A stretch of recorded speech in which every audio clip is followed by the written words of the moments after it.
Hello, everybody. Gosh. Welcome back to Muggles and Mocha. Same time every week, hopefully most weeks. If you can hear anything happening around me, my dishwasher is running. Hopefully you can't hear that.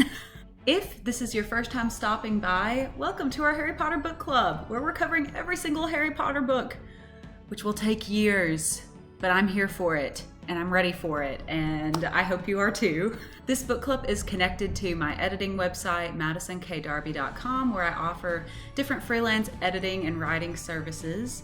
I also write articles for this book club, and you can find this week's below in the description box.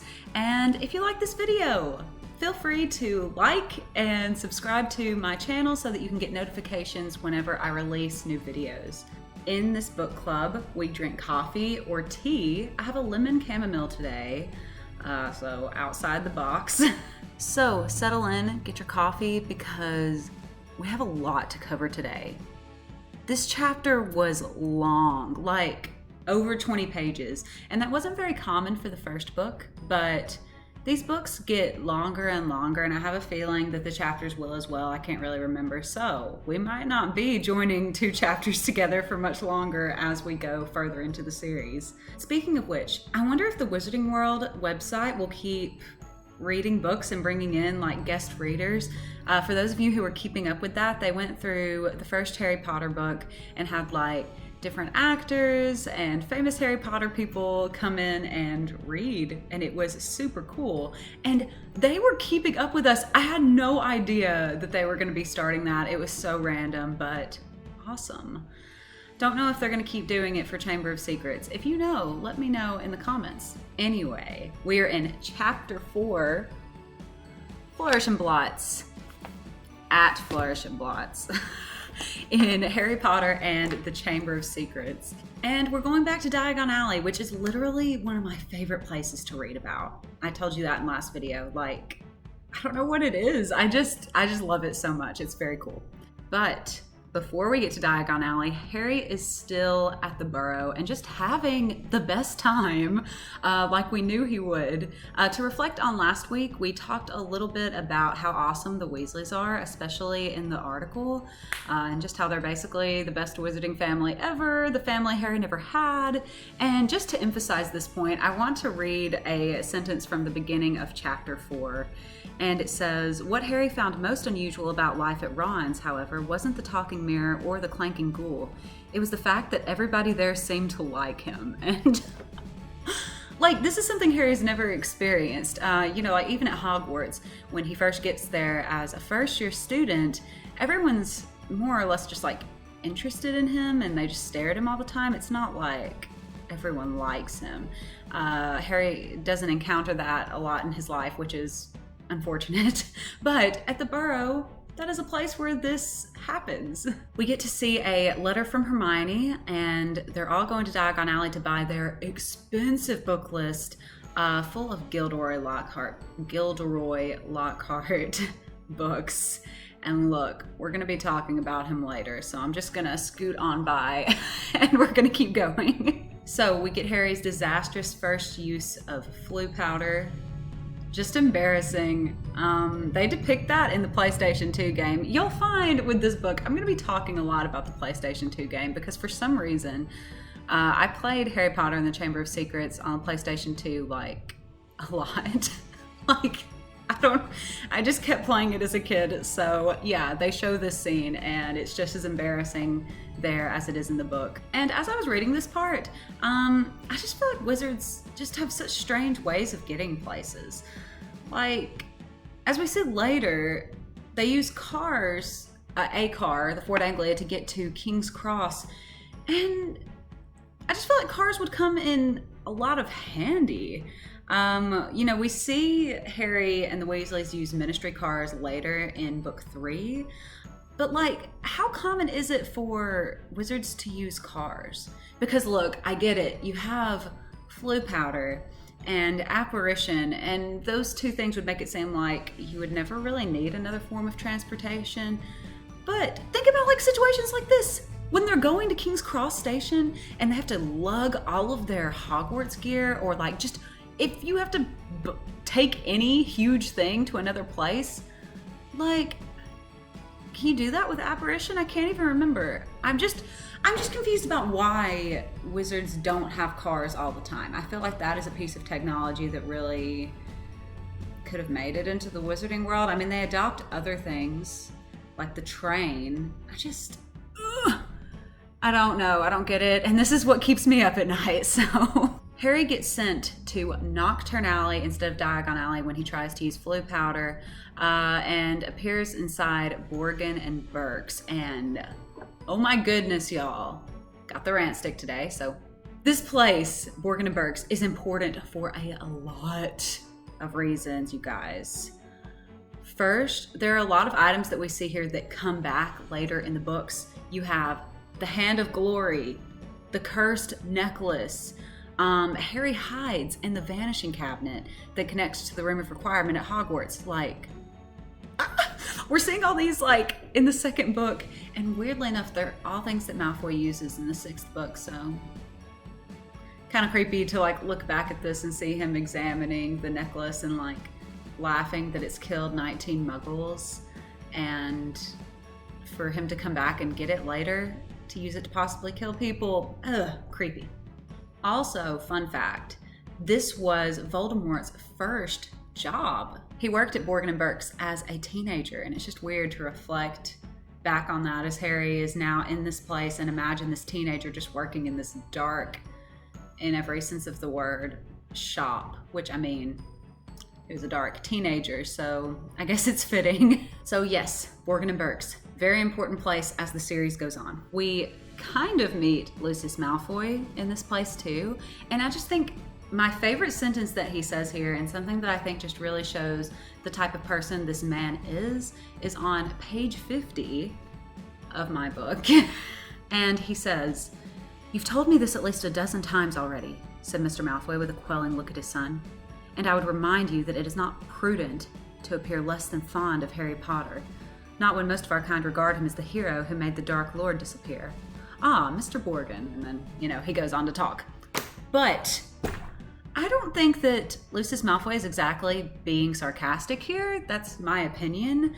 The Malfoys are all about doing whatever it takes to be at the top. And that doesn't matter, like, who they have to snuggle up next to in order to do it. I mean, think about Draco Malfoy at the beginning of the first book and his offer of friendship to Harry. It was totally out of power. It wasn't because he was actually interested in being his friend for, like, young kid friendship reasons. It was because he wanted the opportunity to be in with the big guy if Harry ended up being, well respected in the wizarding world, which he is, but basically Malfoy was like seeing what he could gain out of that.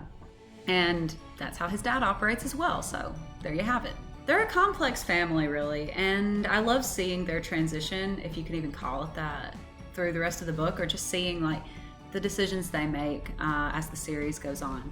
Harry thankfully gets out of there without getting caught, which is surprising because I feel like bad stuff happens to him all the time. But look, I need to rant for a second.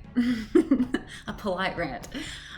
I'm just so confused about Nocturne Alley sometimes. Like, I just wish I knew more about the ins and outs of the magical world. It's not like I have a problem with it being in the books or anything like that.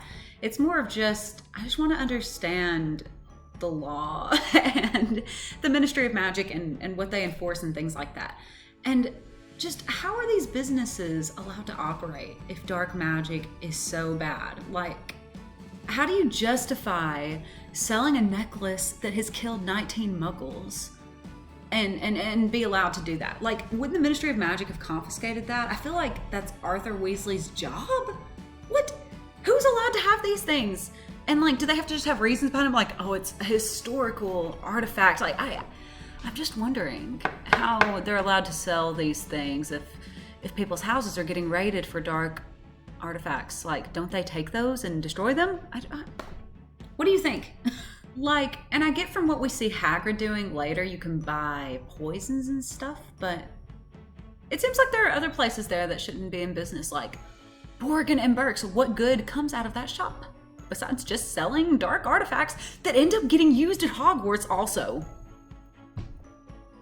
Just, What are you doing, Ministry? Anyway, Hagrid finds Harry and ushers him out, and our three friends are reunited. Harry, Ron, and Hermione. We get the extremely unfortunate scene of visiting the vaults at Gringotts. And like, I just finished a rant, so I'm not going to rant anymore about the Ministry of Magic, but like, Arthur, he works really hard, and based on these raids, it seems like his job is pretty important. So basically what it comes down to is I just wish that the Ministry of Magic paid their staff better, because obviously, like, when you see what's in their vault, 1 galleon, like, how does that... And I mean, I know, like, in the real world, government employees don't always get paid, you know, the big bucks or whatever. Maybe that's just what this is. It just bothers me. Ugh. Okay, now we get to Flourish and Blots, where there's a lot of action, so buckle up. Let's get to it, and I need to start drinking this tea. We see Gilderoy Lockhart. Now, okay, so I've been researching Gilderoy Lockhart and his life a lot, and I'm in shock. This man, okay, so a lot of the stuff we're going to talk about when it comes to Gilderoy Lockhart is going to be covered in chapter 6 in 2 weeks, so I don't want to like give a lot of it away. Unfortunately, I'm not going to break down Gilderoy Lockhart's character now, even though I want to, because I just have a lot of thoughts. But long story short, I just think Dumbledore made a terrible mistake in hiring him. And I don't often say that, because with Dumbledore's decisions, there's often like a lot that goes into it and some thoughts behind it that I might relate to or agree with and see where he's coming from. But when it comes to this one, I just thoroughly disagree. I just don't know what he was thinking. Well, I know what he was thinking. We're going to talk about it, but not on this episode. So, gotta leave you something to look forward to. Keep an ear out. We're going to be talking about it in chapter 6 in detail. On another note, the actor who played Gilderoy Lockhart is a big deal. His name is Kenneth Branagh, and I am pronouncing it right. It's spelled Branagh, and I watched 2 YouTube videos of them saying his last name so that I could say it in this video. So it's Kenneth Branagh. We know this actor is Gilderoy Lockhart, but this dude, he is a huge deal, you guys. So first of all, like, this is his lesser known things. He is an actor, obviously.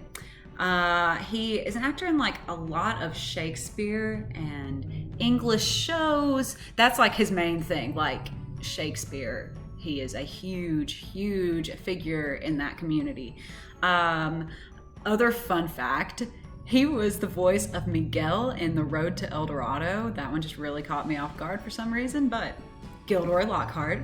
And yeah, just really he's in a ton of Shakespeare and classic works like Frankenstein. He was also in Murder on the Orient Express, if any of you have seen that movie.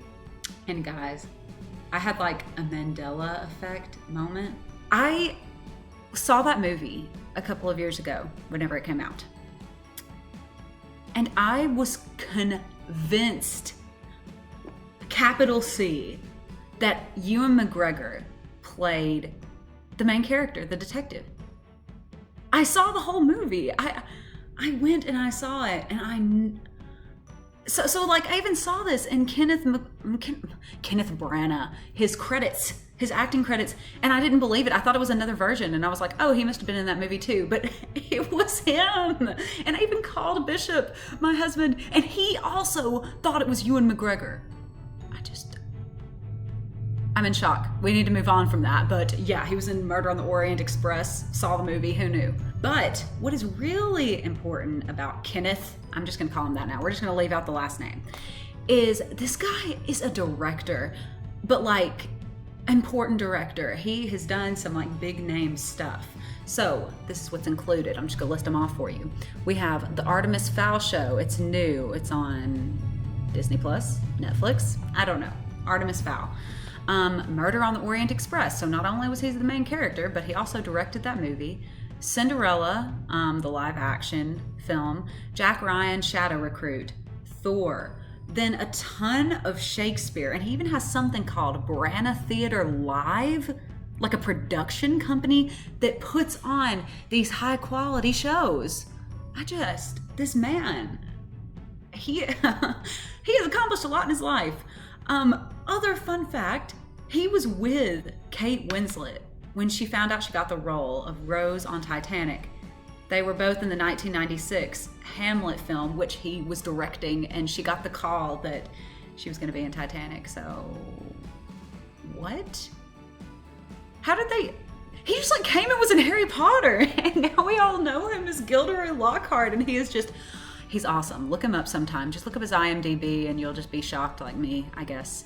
I do think he's a good Gilderoy Lockhart. I think he plays him just spectacularly.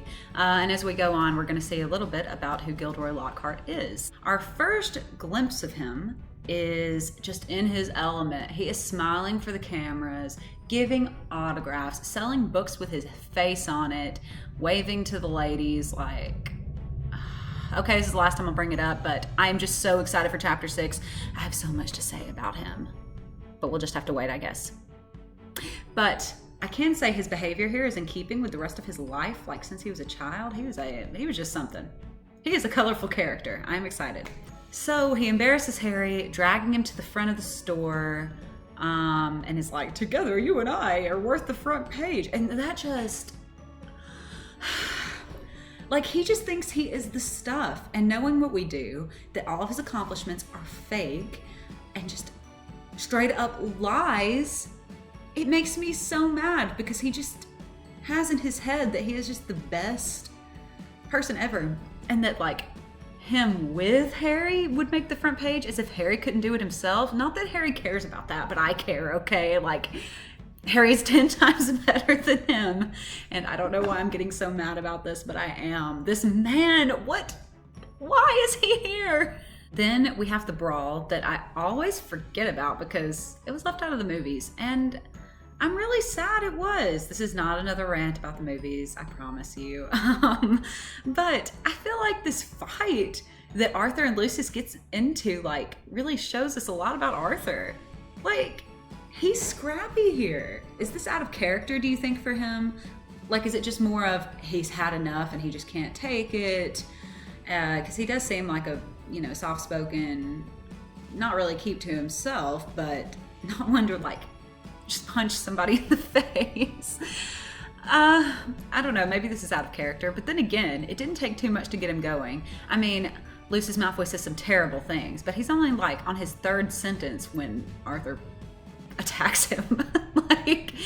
And I'm wondering too if maybe it's because the Grangers were there and they're Muggles, and Arthur is very defensive of Muggles, and like Lucius kind of starts having a go at them, and they're obviously standing right there and can hear what he's saying, and it's like, "Oh, the company you keep, I didn't know you'd sunk so low." Like, that's just rude in every sense of the word, and maybe that's what sets Arthur off. But whatever it is, I love it. It's just awesome because, like, the first time Harry actually meets Lucius Malfoy, I know we saw him in Borgin and Burke's, but Harry didn't actually get introduced to him. So the first time he meets him, he gets to see Arthur Weasley beat him up, and that's just satisfying. With that, the excitement of Harry's day is over. I mean, he's gotten trapped in a dark arts store, trying to use flu powder. He gets to reunite with his friends. They do have a good time in Diagon Alley. Like, they don't just have drama. They eat ice cream and all of that jazz, so that's fun. Gilderoy Lockhart getting his picture taken all over the place. Fights with the Malfoys. Like, just a big day for him. But we will end with this last paragraph. But it was a subdued group that headed back to the fireside in the Leaky Cauldron, where Harry, the Weasleys, and all their shopping would be traveling back to the Burrow using flu powder. So I guess you can, like, throw stuff into the fire. Or you're carrying it with you. I don't know, am I thinking too much about this? They said goodbye to the Grangers, who were leaving the pub for the Muggle Street on the other side. Mr. Weasley was starting to ask them how bus stops worked, but stopped quickly at the look on Mrs. Weasley's face. Harry took off his glasses and put them safely in his pocket before helping himself to flu powder. It definitely wasn't his favorite way to travel, so Yay! I guess the next time he'll be traveling in a magical way, he's gonna fly into a tree. So yeah, we'll be moving to chapter 5 next week, The Whomping Willow, and I'm just already seriously questioning Harry and Ron's decision-making skills in this next chapter. But again, they are 12. Thank you for joining us today. I know I've already said this before in videos and articles and whatever, but please reach out if there's a certain topic you want to read about, because I mean, I'm able to come up with these articles all day long, but I really would like to write about what you want to hear about. So if there is a topic, I can work it into one of the chapters. Just let me know. And if you have something that you'd like to add to this article or whatever, please post me a comment, because I do mention them in the videos sometimes, and I just love reading them. I have had such an excellent time today. This video feels like it's gone by really fast, but maybe I'm just talking at the speed of light. I don't know, but I'm already excited for next week. Read chapter 5, and I will see you then.